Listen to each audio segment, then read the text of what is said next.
बिस्मिल्लाहिर्रहमानिर्रहीम। बेटा class 9th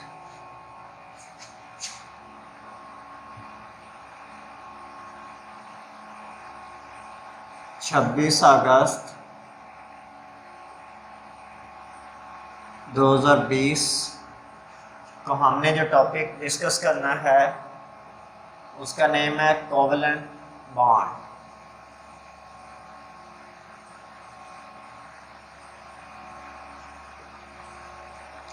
अगर हम इसके लिटरल मीनिंग की तरफ जाएं तो co stand for common, valent stand for balance, common balance mean last होता है, कॉमन लास्ट शेल इलेक्ट्रॉन्स की वजह से जो अट्रैक्टिव फोर्स डेवलप होती है उसको कोवेलेंट बॉन्ड कहा जाता है। सो आप डिफाइन करेंगे कि type of bond which is formed by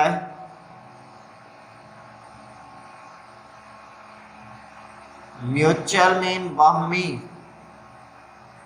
sharing of electrons between bonded atoms।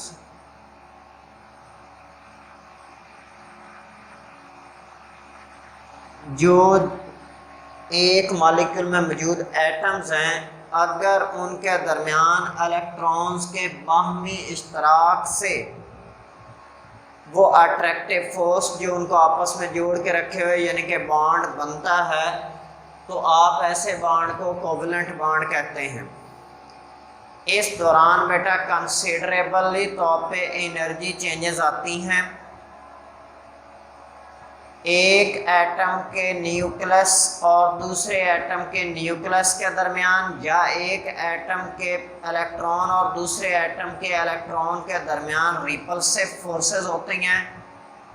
At the same time एक एटम का न्यूक्लियस दूसरे के इलेक्ट्रॉन को भी खींच रहा होता है, या दूसरे का न्यूक्लियस पहले के इलेक्ट्रॉन को। तो उस वक्त ये बॉन्ड बनता है जब अट्रैक्टिव फोर्सेस डोमिनेट करती हैं over repulsive forces. Attractive forces जब डोमिनेट करती हैं, जिधर को ओपनिंग है मुंह की उधर यानी कि वो बड़ी वैल्यू है, ये ज़्यादा होनी चाहिए किसके मुकाबले में? रिपल्सिव फोर्सेस के मुकाबले में। उसके बाद है टाइप्स ऑफ कोवेलेंट बॉन्ड। अच्छा, ये देखने वाली बात है कि ये अमूमी तौर पे ग्रुप 13 से लेकर 17 वाले एलिमेंट्स बनाते हैं।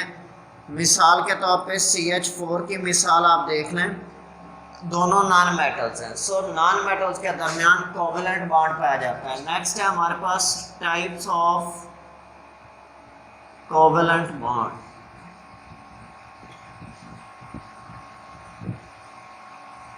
कोवेलेंट बॉन्ड को दो बुनियादों पर डिफाइन किया जाता है। नंबर एक, ऑन द बेसिस ऑफ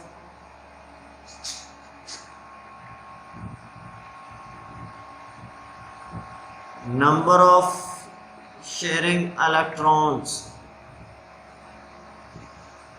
कितने इलेक्ट्रॉन्स किसी भी एटम की जानिब से शेयर किए जाते हैं, इस बिना पर भी आप कोवेलेंट बॉन्ड को डिवाइड करते हो और 3 कैटेगरीज में डिवाइड करते हो। कैटेगरी ए जो है वो सिंगल कोवेलेंट बॉन्ड। सिंगल के मीनिंग क्या होते हैं? एक के वाहिद के। सो जिसमें बॉन्डेड एटम एक एक इलेक्ट्रॉन का इश्तराक करते हैं उसे सिंगल कोवेलेंट बॉन्ड कहते हैं। मिसाल के तौर पे हाइड्रोजन का मॉलिक्यूल।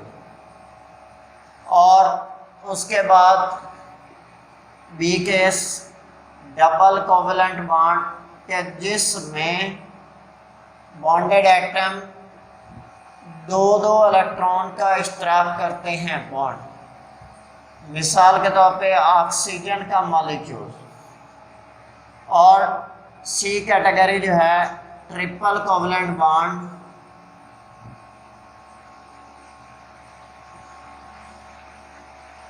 ऐसा कोवेलेंट बॉन्ड जिसमें बॉन्डेड एटम 3 इलेक्ट्रॉन का इश्तराक करते हैं उसे हम ट्रिपल कोवेलेंट बॉन्ड कहते हैं।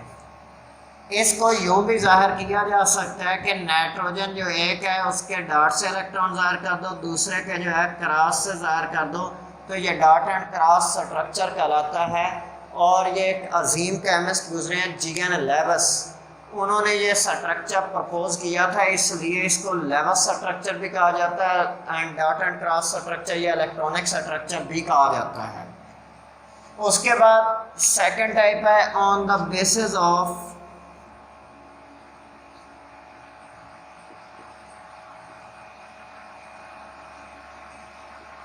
Electronegativity difference between bonded atom.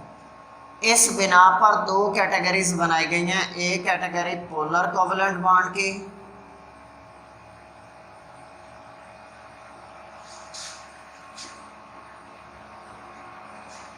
और बी कैटेगरी जो है नॉन पोलर कैटेगरी में आ जाते हैं, नॉन पोलर कोवेलेंट बॉन्ड। अगर इलेक्ट्रोनेगेटिविटी का डिफरेंस जो है वो 0.6 से लेकर 1.7 तक होता है तो हम उसे पोलर के अंदर कंसिडर करते हैं, बल्कि 1.7 से भी लेस होता है, 1.7 वाला आयोनिक हो जाता है।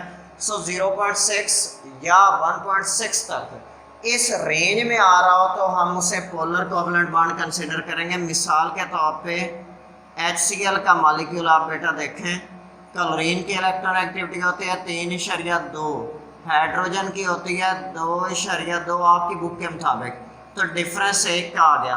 1.0 जो है वो आपको पता है 0.6 से ज़्यादा है मगर 1.6 से कम है, इसलिए ये हमारे पास पोलर कोवेलेंट बॉन्ड की कैटेगरी में आ रहा है। इसमें एक यूँ भी आप डिफाइन करते हो कि ऐसा कोवेलेंट बॉन्ड जिसमें बॉन्डिंग इलेक्ट्रॉन पेयर को एक एटम थोड़ा सा पार्शली तौर पे या स्लाइटली अपनी जानब ज़्यादा खींच के रखता है। मिसाल के तौर पे हाइड्रोजन और क्लोरीन में से क्लोरीन का इलेक्ट्रॉन डॉट से और हाइड्रोजन का क्रॉस से ज़ाहिर किया तो अब देखो मुकम्मल तौर पे उसने हासिल नहीं किया, जैसे स्लाइटली उस तरफ मूव कर गया है, तो इस वजह से स्लाइटली या पार्शल नेगेटिव चार्ज आया और हाइड्रोजन से थोड़ा सा दूर गया है, पार्शल पॉजिटिव चार्ज आ गया, और ऐसे मॉलिक्यूल पोलर कोवेलेंट मॉलिक्यूल कहलाते हैं। जबकि नान शुरू में आ गया तो इसका मतलब नफ़ी कर रहा है। अगर ऐसी सूरत हाल कायम नहीं होती और इलेक्ट्रोनेगेटिविटी डिफरेंस जो है वो 0.5 तक मैक्सिमम रहता है तो उससे नॉन पोलर कोवेलेंट बॉन्ड आप कहते हो। मिसाल के तौर पे CH4 के केस में देखो तो कार्बन की इलेक्ट्रोनेगेटिविटी 2.5 होती है, हाइड्रोजन की 2.2 होती है आपकी बुक के मुताबिक, तो डिफरेंस 0.3 का है, वो लेस देन 0.5 है, और 0.5 से अगर कम होता है तो बॉन्ड नॉन पोलर होता है और इसी वजह से CH4 का बॉन्ड नॉन पोलर है। और H2 का भी इसी तरह देखो तो जैसी एक हाइड्रोजन की इलेक्ट्रोनेगेटिविटी वैसे ही दूसरे हाइड्रोजन की भी, सो 2.2 डिफरेंस 2.2, तो जवाब क्या आ जाए 0। इलेक्ट्रोनेगेटिविटी डिफरेंस 0 से लेकर अगर 0.5 तक होता है तो उसे आप नॉन पोलर कंसीडर करते हैं। क्लियर हो गया।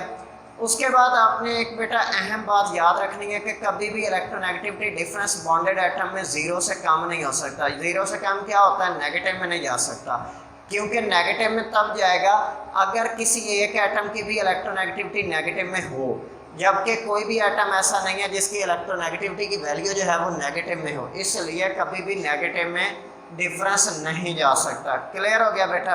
अब अगर आप अपनी बुक पर देखें तो मैंने पेज नंबर 61 पे आपको कोवेलेंट बॉन्ड था वो भी पढ़ा दिया है, 62 भी पढ़ा दिया, 63 में डू यू नो भी पढ़ा दिया है। उसके बाद आप 64 पे डायरेक्ट आ जाएं, वो कोऑर्डिनेट कोवेलेंट बॉन्ड हम अपने नेक्स्ट लेक्चर में पढ़ेंगे। Polar and non polar covalent compounds भी मैंने आपको पढ़ा दिए हैं, एग्जांपल्स दी हुई हैं, वो आप लोगों ने कर लेनी है। उसके बाद टेस्ट योरसेल्फ 4.2 भी आप लोगों ने करनी है। अगर इसमें से कोई कोऑर्डिनेट कोवेलेंट बॉन्ड के रिलेटेड क्वेश्चन को वो छोड़ दीजिएगा, वो बाद में कल वाले लेक्चर में इंशाल्लाह क्लियर हो जाएगा। कल हम कोऑर्डिनेट कोवेलेंट बॉन्ड पढ़ेंगे और मेटेलिक बॉन्ड पढ़ेंगे। इस तरह हमारा जो स्मार्ट सिलेबस का हिस्सा है वो तो कवर हो जाएगा इंशाल्लाह अपने कल के लेक्चर में। इसमें अगर किसी भी बच्चे का कोई भी क्वेश्चन हो तो वो आप लोग बेटा इनबॉक्स में पूछ सकते हैं। शुक्रिया बेटा, अल्लाह हाफिज़।